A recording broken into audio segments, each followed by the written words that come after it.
Hi, welcome back to my channel. Thank you for watching and for subscribing. And if you're just visiting, please consider subscribing.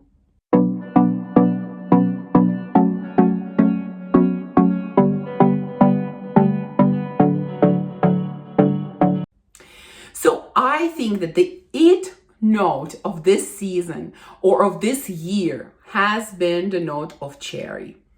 In my opinion, it's absolutely obvious. Sort of Lost Cherry started this cherry trend, and now it seems like everyone is jumping on it. And including me, I fell in love with this note, after trying Lost Cherry, and now, it's a bit of an obsession for me as well. I'm so curious to try, all the different and new cherry scents that are coming out. So today's video is dedicated to these new cherry scents. Yes, I'm a little bit late. I know that many have spoken about these already, but in case you're interested, I decided to add sort of my 2 cents to this, throw my opinion in, and in case you're looking at any of these and it's interesting to you, then there you go. So let's start with Duchessa from Gritti. Now, I do not have a full bottle. I have a decant.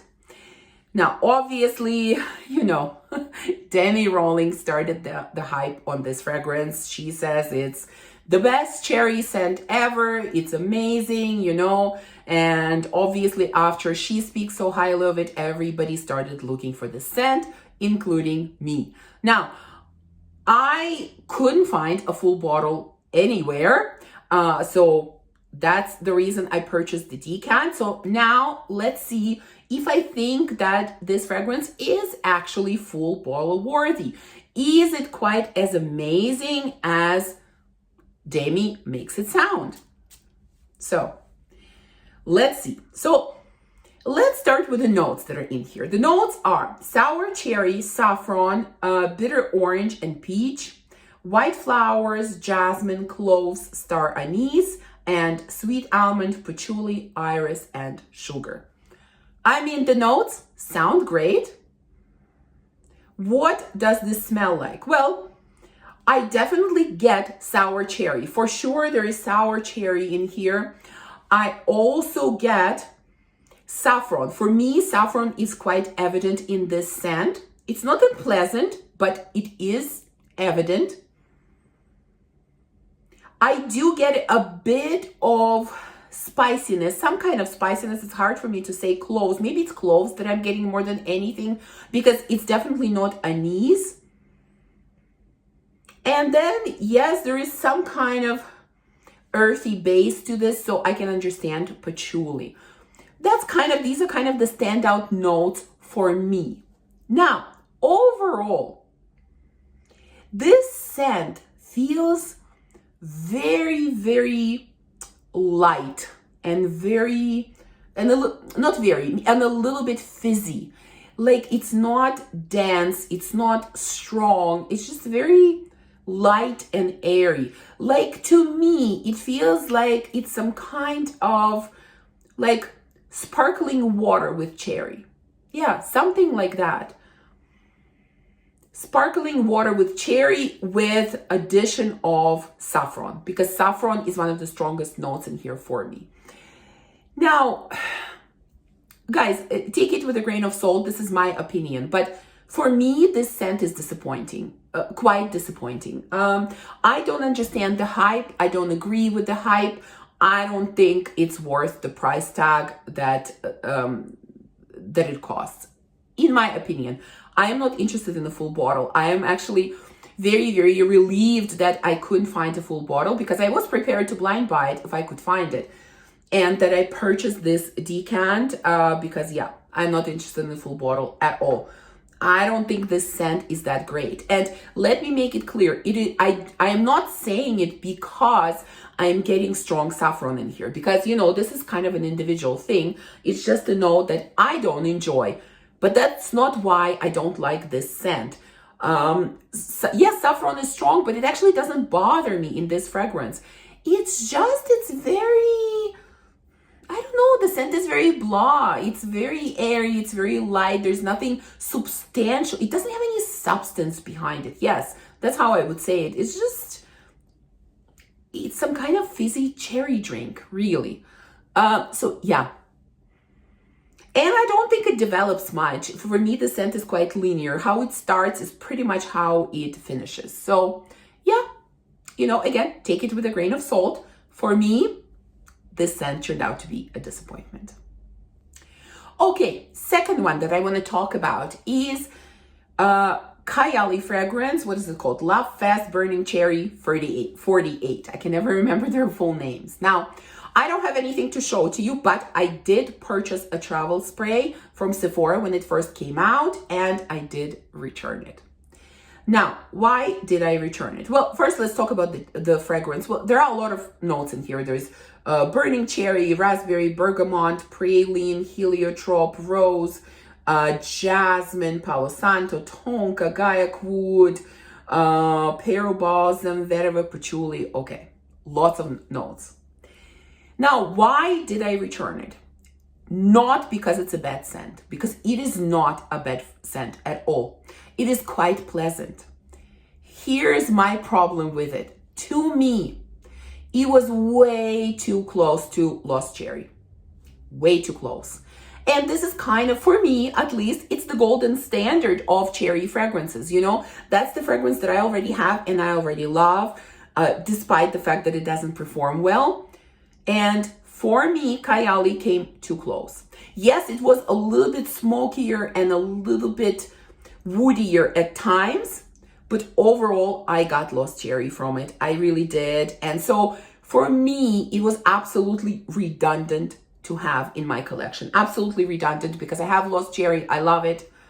I don't need another one that smells like that. That's why I returned it. So, it's not a bad scent. If you already have Lost Cherry, I would say you don't need it. If you don't, you might really enjoy this one. For me, I really didn't need it, so that's why I returned it.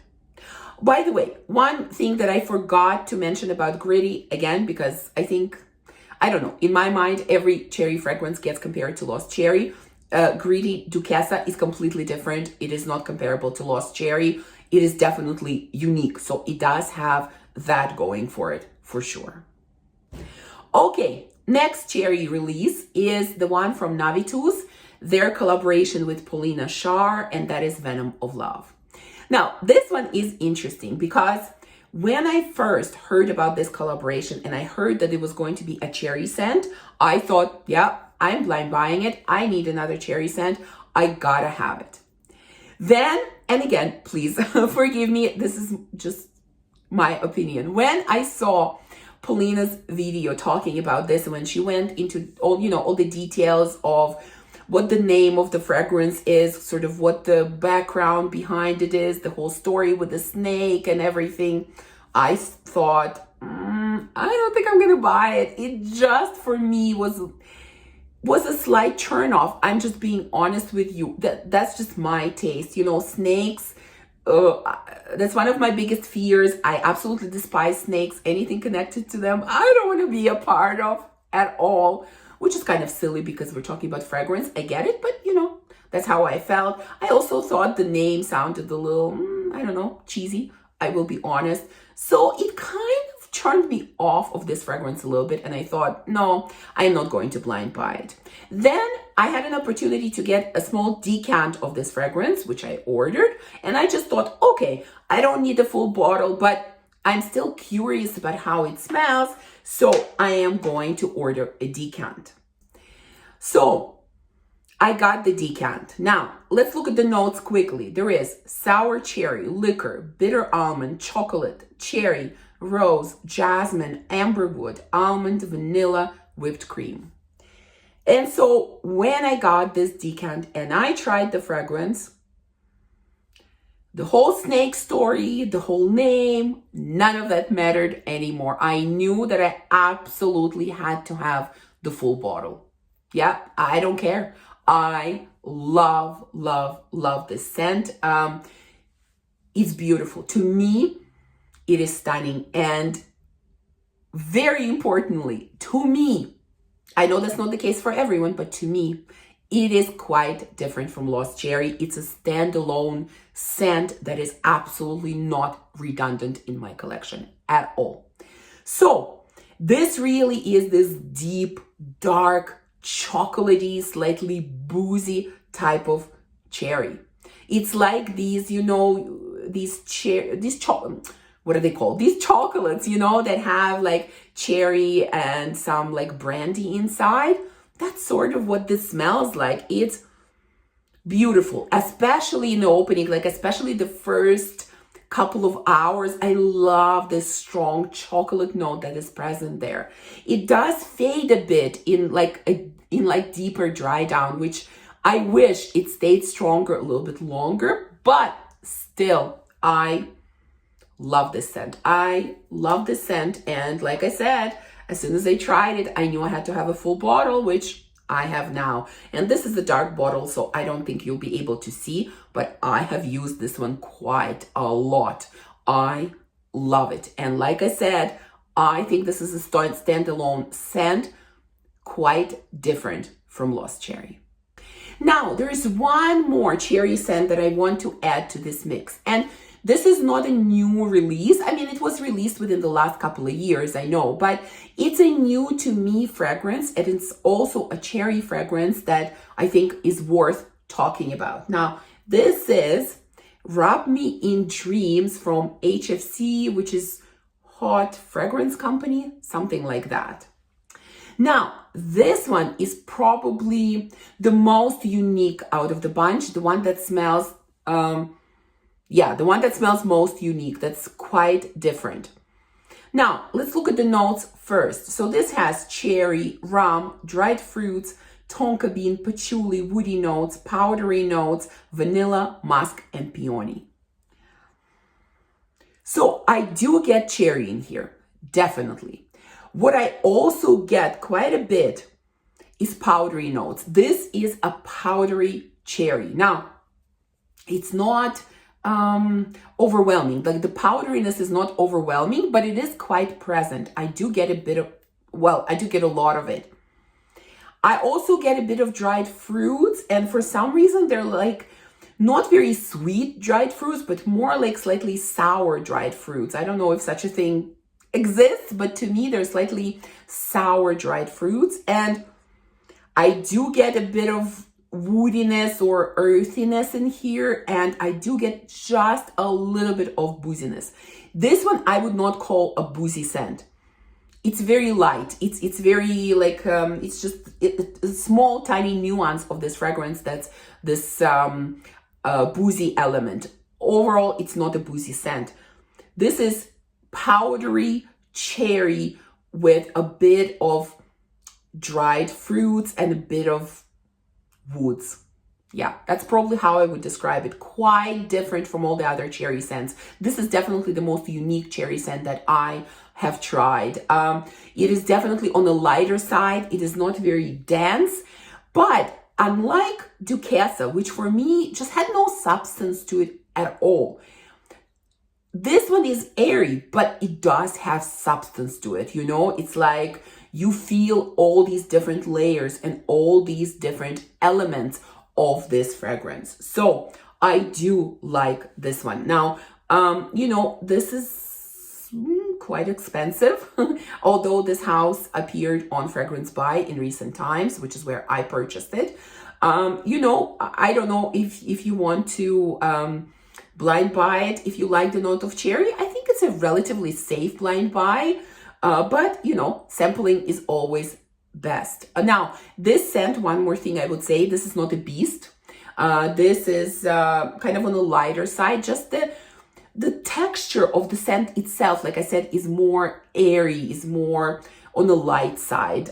It has decent longevity. It doesn't have the biggest projection, but it has a bit of a projection. It is definitely not a skin scent. So it's a decent performer, and it's a really beautiful scent, very different and unique type of cherry scent. These are sort of the new cherry scents in my collection, or the ones that I tried. that I wanted to talk to you about. Now, of course, I have to mention here, you can never go wrong with the classic, with the original Lost Cherry. There's nothing better. Another great cherry scent that I also recommend is Raw Cherry from Erin Terrence Hughes. This is also a great one. So please let me know, do you enjoy the note of cherry? What are your favorites? Have you tried any of the ones that I talked about in this video? Thank you for watching this video. If you enjoyed it, please remember to give me a thumbs up, to subscribe, and to comment. And I will see you soon in the next one. Bye.